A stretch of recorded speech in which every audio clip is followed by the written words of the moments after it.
Hello lovely people, ఎలా ఉన్నారు అందరూ? నేను మీ విజయ్. ఇవాళ మీకు నేను మునక్కాయ కూర ఎలా చేయాలో చూపిస్తానండి. చాలా చాలా టేస్టీ అయిన కూర ఇది. గబగబా వీడియోలోకి వెళ్ళిపోదాం. చకచకా చూసేయండి, టకటకా నేర్చేసుకోండి. ఈ మునక్కాయ కూర మనకి రైస్లోకి బాగుంటుంది, అలాగే చపాతీల్లోకి దానికి బాగుంటుంది. తర్వాత ఫ్రైడ్ రైస్, కొబ్బరన్నం ఇలాంటివి చేసుకుని దీన్ని మనం చేసుకున్నామంటే కొబ్బరన్నము ఫ్రైడ్ రైస్కి కూడా చాలా టేస్టీగా ఉంటుంది. ఈ మునక్కాయ కూర చేయడం కూడా చాలా చాలా ఈజీ.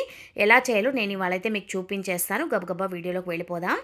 మనం ముందుగా కడాయి వేడి చేసుకుని దాంట్లో 1 స్పూన్ నూనె వేసుకోవాలి. వేసుకున్న తర్వాత 1 కప్పు పల్లీలు, నేను పచ్చి పల్లీలు తీసుకున్నాను. వీటిని మనం బాగా వేయించుకోవాలి. బాగా సిమ్లో పెట్టుకుని మంచి బ్రౌన్ కలర్ వచ్చే వరకు నిదానంగా ఇలా వేయించేసుకోండి.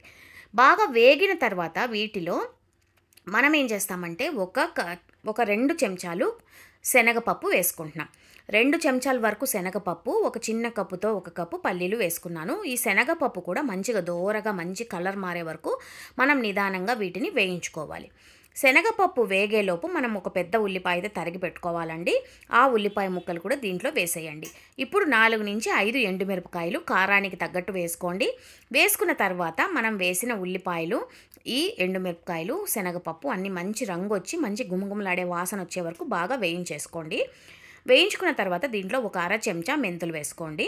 మెంతులు ఏంటంటే మంచి ఫ్లేవర్. తర్వాత మనం దీంట్లో ఒక 4 నుంచి 5 వెల్లుల్లి రెబ్బలు వేసేసుకుందాము. తర్వాత దీంట్లో ఒక చిటికెడు పసుపు, తర్వాత ఒక 1/2 చిప్ప పచ్చి కొబ్బరి, మనం కావాలంటే ఎండు కొబ్బరి అయినా వేసుకోవచ్చు. పచ్చి కొబ్బరి తురుము వేసేసుకుందాం.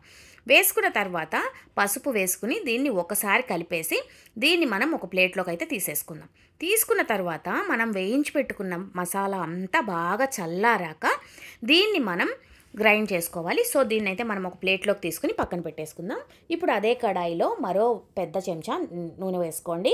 తర్వాత దీంట్లో ఆవాలు వేసుకోండి. ఆవాలు బాగా చిటపట్లాడాక కరివేపాకు వేసుకోండి. తర్వాత నేను మునక్కాయ ముక్కలు ఇలా తరిగి పెట్టుకున్నాను. 2 పెద్ద మునక్కాయలు తీసుకున్నాను నేను.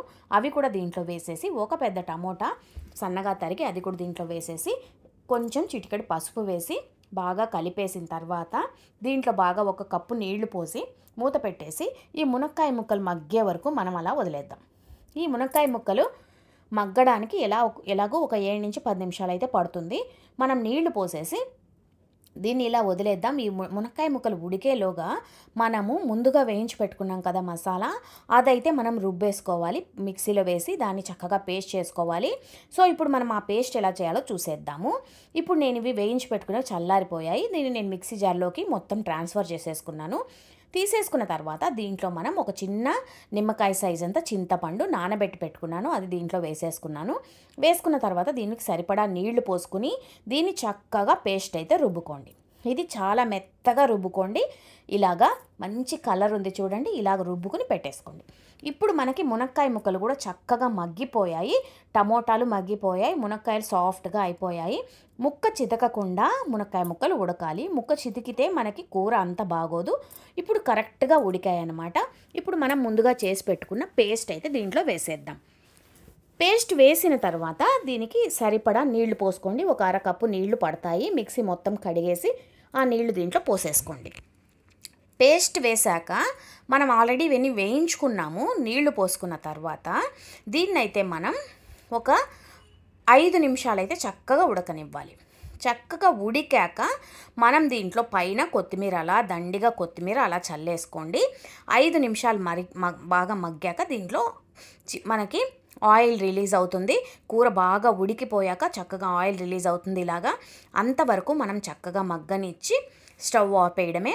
తర్వాత సర్వింగ్ బౌల్లోకి తీసుకుని ఎంజాయ్ చేయండి. ఈ మునక్కాయ కూర నేను చెప్పినట్టుగా రైస్, రోటీస్, కొబ్బరన్నంలోకి చాలా బాగుంటుంది. కోకోనట్ రైస్కి అయితే బెస్ట్ కాంబినేషన్ ఈ కూర. మీరు తప్పకుండా ట్రై చేయండి. ఎలా వచ్చిందైతే నాకైతే కమెంట్స్ పెట్టండి. నెక్స్ట్ వీడియోలో మళ్ళీ మిమ్మల్ని కలుస్తాను. అంతవరకు ఉంటానండి, మీ విజయ్.